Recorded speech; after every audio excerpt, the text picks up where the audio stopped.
Hello all of you, welcome back to my channel. मैं आज आप लोगों के लिए लेकर आ चुकी हूँ एक कलेक्टिव रीडिंग जिसका टॉपिक रहने वाला है कि ईश्वर आपको क्या संदेश दे रहे हैं, या कह सकते हैं कि गाइडेंस क्या है, डिवाइन गाइडेंस आपके लिए, जो हम कार्ड्स के थ्रू देखेंगे। ओके, जो भी डिवाइन गाइडेंस मुझे यहाँ पर आपके लिए मिलेगी, जो भी डिवाइन मैसेज, जो भी ईश्वर का संदेश आपके लिए मिलेगा, हम वो आपको बताएंगे जो कार्ड्स में दिखेगा। ओके, थोड़ा बहुत जो मेरी इंट्यूशन के थ्रू मैं इंटरप्रेट करके बता सकती हूँ, मैं अपनी इंट्यूशन के थ्रू भी आपको बताऊंगी। ओके व्यूवर्स, तो हो सकता है रिलेट करे, रेजोनेट करे, हो सकता है ना करे, तो ओपन माइंडेड होकर सुनिएगा because it is a general reading. लेकिन सभी ज़ोडिएक साइंस के लिए है, हर उम्र के व्यक्ति के लिए है, टाइमलेस है। अगर आप इस वीडियो तक पहुँचे हैं तो इसमें ज़रूर आपके लिए कोई ना कोई मैसेज है, तभी आप यहाँ तक पहुँचे हैं। और क्योंकि ये टाइमलेस है, आप कितने भी समय बाद इस वीडियो तक क्यों ना पहुंचे हों, ये आपके साथ रेजोनेट कर सकता है। आइए देखते हैं कि ईश्वर आपसे क्या कहना चाहते हैं, या ईश्वर आपको क्या बताना चाहते हैं। आइए देखते हैं ईश्वर का संदेश क्या है। We need one card, not these many.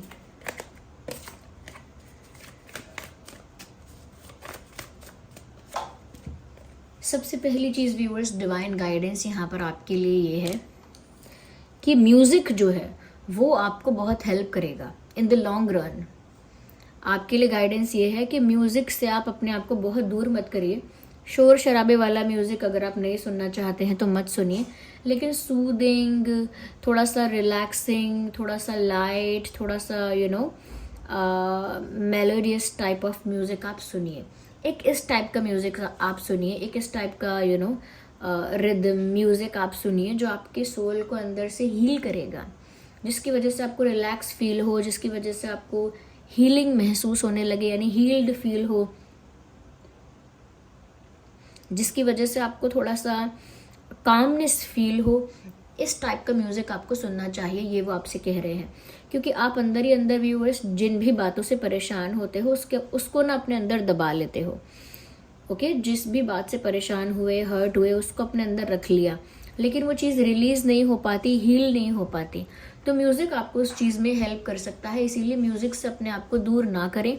कहीं ना कहीं म्यूज़िक आपकी लाइफ में एक हेल्पिंग फैक्टर, एक हेल्पफुल फैक्टर की तरह रोल प्ले करता है।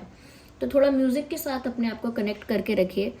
जब भी आपका मूड खराब होता है, या आप उदास होते हैं, या एनर्जी डाउन हो जाती है, वापस से म्यूज़िक के साथ अपने आप को रिकनेक्ट करिए और आप महसूस करेंगे कि आपकी एनर्जीज भी लाइट हो रही हैं, आपका माइंड रिलैक्स हो रहा है, आप थोड़े काम हो रहे हो।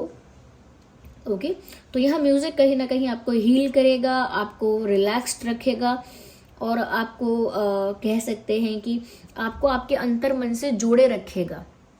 ओके, आपको आपके अंतर मन से जोड़ के रखेगा म्यूजिक। तो म्यूजिक को मत छोड़िए आप। ओके, चाहे फिर वो भजन सुन रहे हैं आप, या कोई और कीर्तन सुन रहे हैं, या कोई और गाना सुन रहे हैं, कोई कविता सुन रहे हैं, लेकिन जो म्यूजिकल फॉर्मेट में है, म्यूजिकल फॉर्म में है, उसे थोड़ा सा अपनी लाइफ में अपना लीजिए। ओके व्यूअर्स, यहाँ पर थोड़ा सा ये भी आपको गाइड किया जा रहा है कि होने वाला तो आपके साथ अच्छा ही है।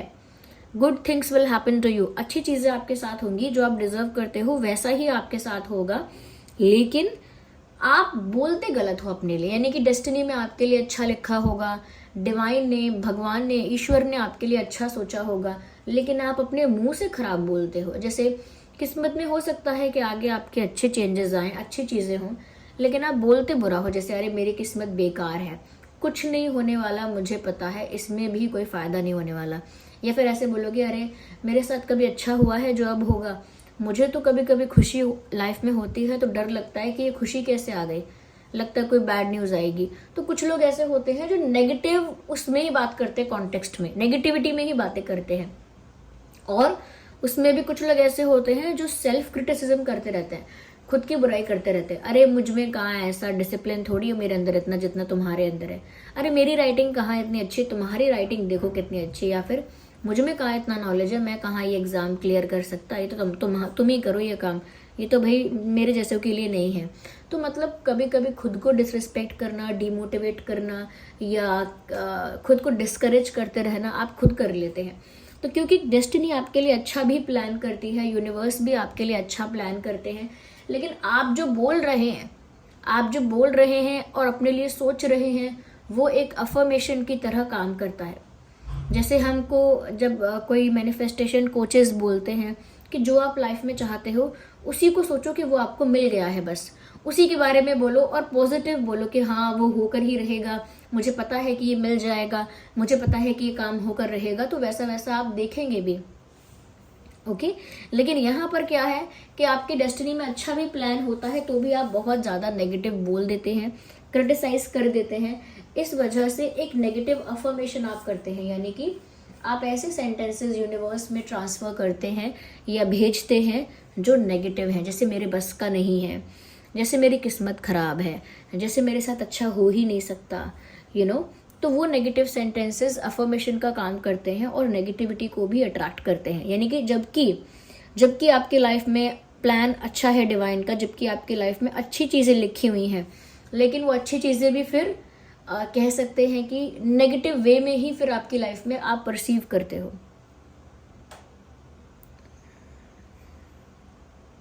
तो आपकी लाइफ में जब आप आगे बढ़ रहे हैं या कुछ आपकी लाइफ में हो रहा है तो बहुत इम्पॉर्टेंट है कि अगर आप उसके लिए कुछ बोलते हैं तो अच्छा बोलिए।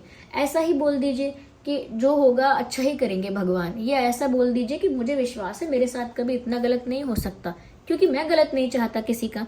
या फिर ऐसा भी बोल सकते हैं कि अब मेरे साथ जो भी हो लेकिन मैं किसी के साथ गलत नहीं कर सकता, ना मैं गलत का रास्ता पकड़ूंगी ना पकड़ूंगा, तो अच्छा ही होगा। Okay, I am ready, I am prepared, जैसा भी होगा मैं उसके लिए खुश हूँ, सेटिस्फाइड हूँ, एक्सेप्टेंस में हूँ। तो वो क्या है, वो अफर्मेशन ऐसी है, वो सेंटेंसेस ऐसे हैं जो आपकी लाइफ में अच्छाई को अट्रैक्ट कर रहे हैं।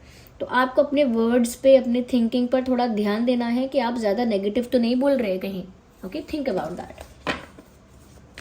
क्योंकि यहाँ पर ये जो लेडी है इनके हाथ में एक गमला है, उस गमले में बहुत छोटा सा प्लांट है जो अभी बड़ा होगा। उसकी ग्रोथ के लिए अफर्मेशन करनी है, यानी कि वो अच्छे से ग्रो कर पाए उसके लिए पॉजिटिविटी रखनी है, पॉजिटिव सेंटेंसेस भी बोलने हैं, पॉजिटिविटी दिखानी है। लेकिन अगर नेगेटिव बोलेंगे, ऐसा बोलेंगे ये प्लांट बेकार है, अरे इसका सॉइल ही फर्टाइल नहीं है, ये ऐसा है, इसकी जड़ नीचे से कमज़ोर, कुछ नहीं होने वाला, ये नहीं होने वाला, ये धूप में नहीं रखा है, धूप नहीं आएगी, बारिश का मौसम है, दिस दैट, तो मतलब नेगेटिविटी अगर रहेगी तो वो फिर ग्रो कर नहीं पाएगा। ओके, तो आपको अपनी लाइफ के बारे में बस ये प्लांट की तरह रखना है कि नेगेटिविटी नहीं फैलानी है अपनी ही लाइफ में। ये डिवाइन आपको बोल रहे हैं, सोचिए, आपको अपने आप नहीं फैलानी चाहिए नेगेटिविटी अपनी लाइफ में।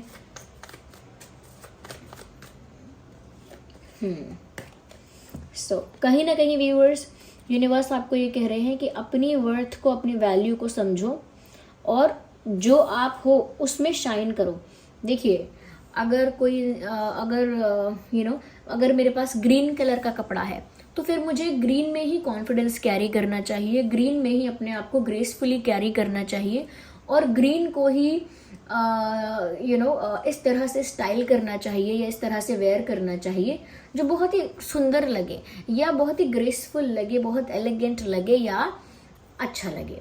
ओके, अब सपोज किसी के पास रेड है और वो उसमें बहुत अच्छा लग रहा है रेड में, तो मुझे रेड के पीछे नहीं पड़ना चाहिए कि अरे ग्रीन में मैं अच्छी लग ही नहीं सकती, ग्रीन मेरा कलर है ही नहीं, I will not look good in green. मुझे रेड, अगर रेड मिला होता तो मैं अच्छी लगती ना, रेड कहाँ मिला, रेड तो उसे मिला है। तो जब हम ऐसी बातें करते हैं तो हमारे पास जो है उसमें हम शाइन नहीं कर पाते। सिर्फ कपड़ा की बात नहीं है ये, जैसे किसी के पास घर है बस, लेकिन उसमें सेकंड फ्लोर, थर्ड फ्लोर नहीं है, बस एक घर है। ओके, ग्राउंड फ्लोर का घर है। अब कोई सोचेगा अगर मेरे पास सेकंड फ्लोर का घर होता तो मैं ना उसमें ये भी रख लेता, वो भी कर लेता, इस टाइप का बिजनेस का आइटम भी रख लेता, इतना स्पेस होता कि मैं रेंट पर भी किसी को रखता, ये भी करता, बट वो है कहाँ मेरे पास है नहीं बड़ा घर, मेरे पास एक है।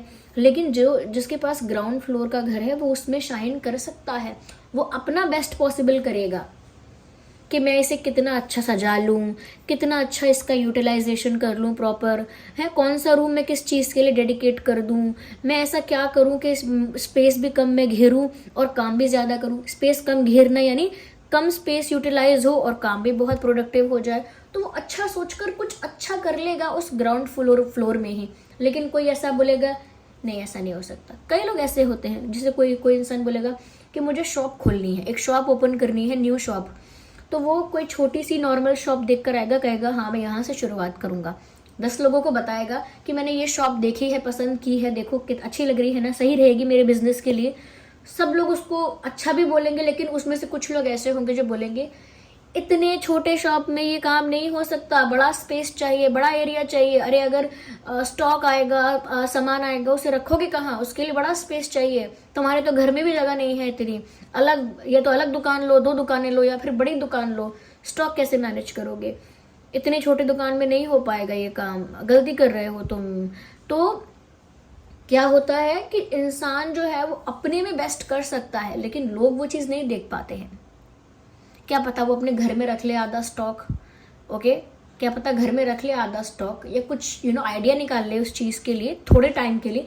उसका बिजनेस अच्छा रहेगा तो वो बड़ी जगह भी लेगा, लेकिन क्या है कि वो अपना बेस्ट करेगा तो उसमें लोग उसे अप्रिशिएट नहीं कर रहे हैं जब तक वो सक्सेसफुल ना हो जाए।